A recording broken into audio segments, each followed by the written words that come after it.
سر ہر ماہ میں 2 دفعہ پیٹرولیم مصنوعات بڑھ جاتی ہیں، جس کی وجہ سے ہر چیز پہ مہنگائی آ جاتی ہے. جو دہاڑی دار طبقہ، جو مطلب کہ چھوٹا کسان ہے، وہ اس چکی میں پس رہا ہے. کوئی شفقت کی جائے اس پہ. دیکھیں، یہ سب سے تکلیف دہ چیز ہے مہنگائی، اور مجھے اس چیز کا پورا احساس ہے کہ اس وقت ہمارے لوگوں کے اوپر ایک مشکل وقت آیا ہوا ہے مہنگائی کی وجہ سے. لیکن یہ بھی ضروری ہے آپ سب کا کہ سمجھنا کہ یہ مہنگائی ہوتی کیوں ہے. میں اگر ہر ہفتے میٹنگ لیتا ہوں مہنگائی کی، ایک چیز دیکھتا ہوں کہ کون سی چیز کی قیمت کیوں چڑھ رہی ہے، یعنی میرے ذہن پہ یہ اتنا پڑا ہوا ہے تو یہ کیوں نہیں، یہ مہنگائی ہے کیا، ہوتی کیوں ہے. تو یہ میں ذرا چاہتا ہوں کہ آج آپ سب سمجھ لیں.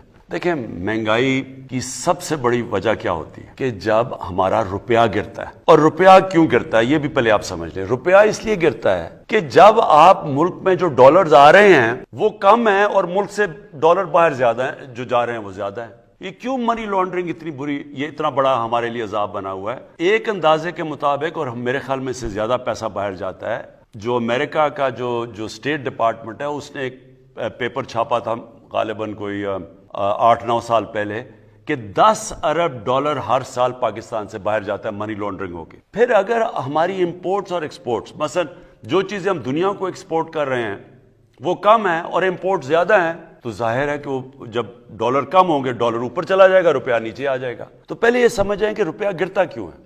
جب ہمیں حکومت ملی تو جو اس ملک کے اندر امپورٹس تھیں، جو ڈالر ملک سے باہر جا رہے تھے، وہ 60 ارب ڈالر تھے، اور ایکسپورٹس جس سے ملک میں ڈالر آنے تھے وہ 20 ارب ڈالر تھی. پاکستان کی تاریخ کا سب سے بڑا یہ خسارہ تھا جس کو ٹریڈ گیپ کہتے ہیں. اور جو کرنٹ اکاؤنٹ ڈیفیسٹ تھا، یعنی کہ جو ٹوٹل ڈالر ملک سے باہر جاتے اور اندر آتے ہیں، یعنی جو ہم ریمیٹنسز بھی شامل کر لیں، تو وہ 20 ارب ڈالر تھا، جو سب سے زیادہ پاکستان کی تاریخ کا خسارہ تھا.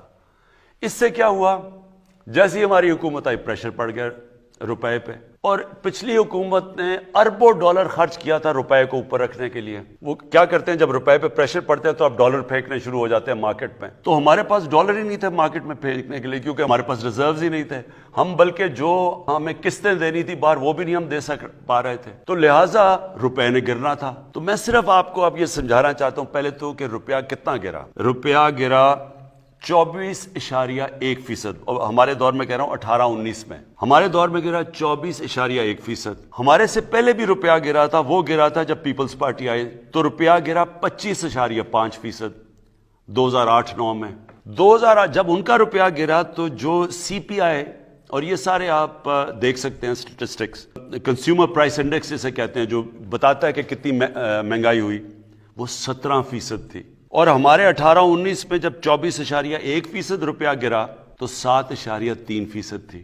اب یہ کیوں، اب جب یہ روپیہ گرتا ہے تو کیا ہوتا ہے، پہلے یہ سمجھیں. سب سے پہلے تیل مہنگا ہو جاتا ہے. تیل مطلب پٹرول اور ڈیزل مہنگا، اس کا مطلب ٹرانسپورٹ مہنگی. اس کے بعد بجلی مہنگی، کیونکہ آدھی بجلی بنتی ہے تیل سے. اور پھر جو باقی بجلی کے کانٹریکٹ سائن کیے ہوئے ہیں وہ سارے ڈالرز میں کیے ہوئے ہیں. تو جیسے ہی روپیہ گرا، جو ڈالر کی چیزیں ساری مہنگی ہو گئی. پھر جو ہم چیزیں امپورٹ کرتے ہیں، سب سے پہلے گھی، تقریباً سارا گھی ہم امپورٹ کرتے ہیں باہر سے، وہ مہنگا. چائے مہنگی، چائے باہر سے امپورٹ کرتے ہیں.